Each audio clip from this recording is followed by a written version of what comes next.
What up, guys? It's Logan from Wrestling and Nerd Stuff, and this is our first ever WWE pay-per-view prediction video. And if all goes well, then we'll have more in the future with more perspectives and more point of views.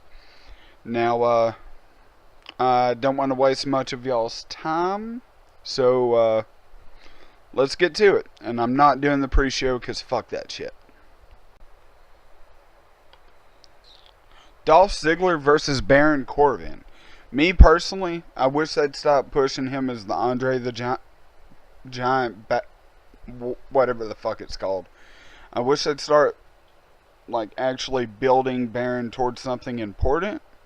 I understand that Dolph is a really good seller and it'll make him look good, but Dolph don't deserve this. He deserves to be in the ladder match with everybody else. But as far as predictions go, I'm going to go with Corbin because they're trying to build new stars, right? That's what this era is about. Corbin. Corbin for the win over Ziggler. On to the next match. Apollo Crews versus Sheamus. And I got to be honest, does anyone give a fuck about this match?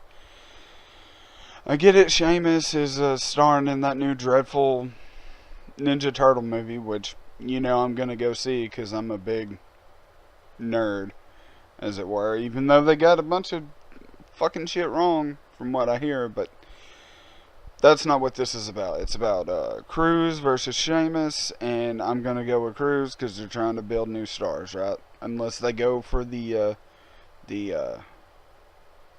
sympathy loss, but I really don't see them doing that this match personally. It might be a pretty good match.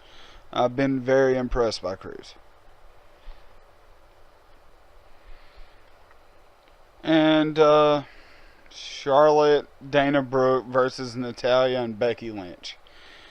Man, they had such a good thing going with the whole Divas division, changing the title and everything.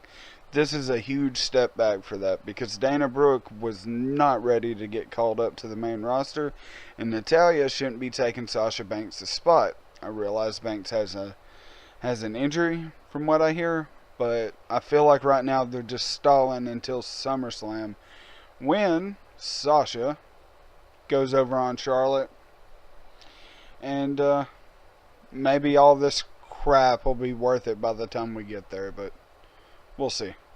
But I'm going to go with, obviously, Charlotte over Natalya because Natalya hasn't done shit in like 2 years.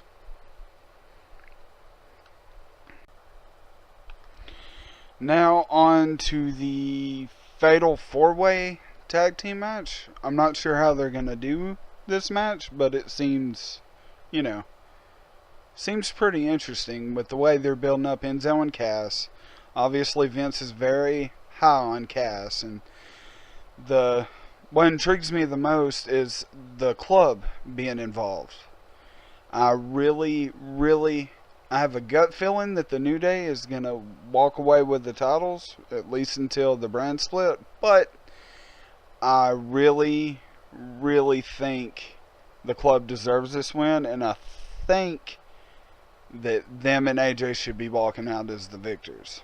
But knowing the way WWE does things, AJ, well, I'll get to that later. But no, the New Day is going over the other three teams for sure in this match. They're white hot. They make WWE money. New Day's winning. Rusev versus Titus O'Neil. Now, obviously, I'm going to go ahead and give you my prediction, then I'm going to share my thoughts on this. Rusev is winning because they're trying to build him up as this monster, and when the brand split happens, they need him to be a dominant force on whatever show he ends up on. So, I'm going with Rusev. Now, John Cena versus AJ Styles. And I'm super fucking pumped for this match. Just simply because it's a match that I never thought I'd see whenever I was like 15 years old. When I followed TNA and John Cena was the face over at WWE.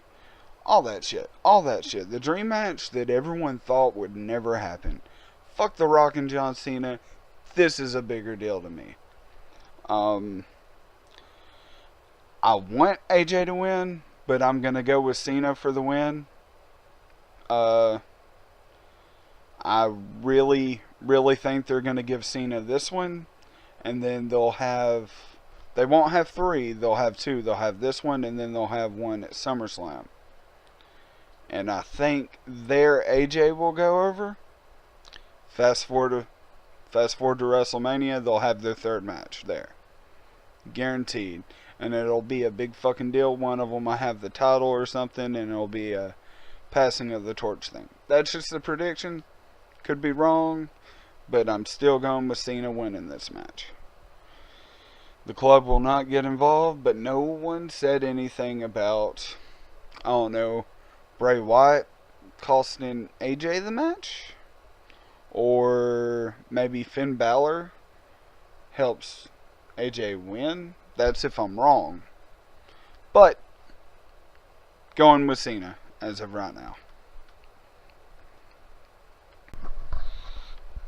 Now, the match that I think everyone is stoked about the most, the Money in the Bank ladder match with Del Rio, Owens, Cesaro, Jericho, Ambrose, and Sami Zayn.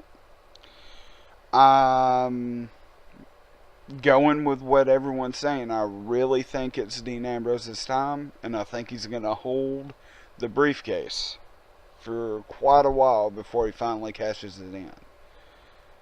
I strongly feel the way that they're pushing Seth Rollins and Roman Reigns as the faces of the company, Dean Ambrose is going to step in as that third Shield member who never won the big one.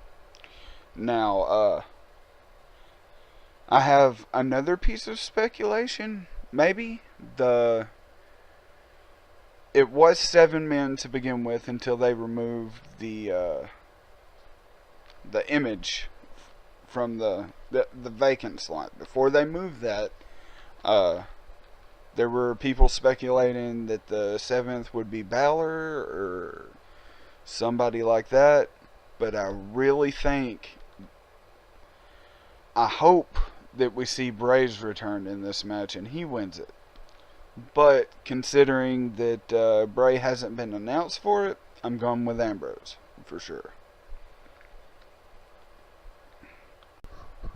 In the main event, the guy that no one really likes versus the architect of the Shield, Seth Rollins. Now, for realism purposes, I want to say that Reigns is going to go over. Reigns is going to win and cement his status as the guy for the moment.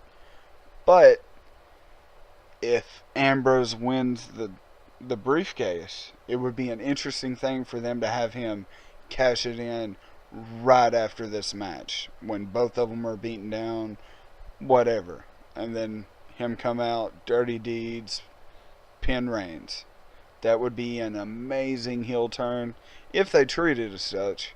If they don't, will be SummerSlam, Reigns versus Rollins versus Ambrose for the championship.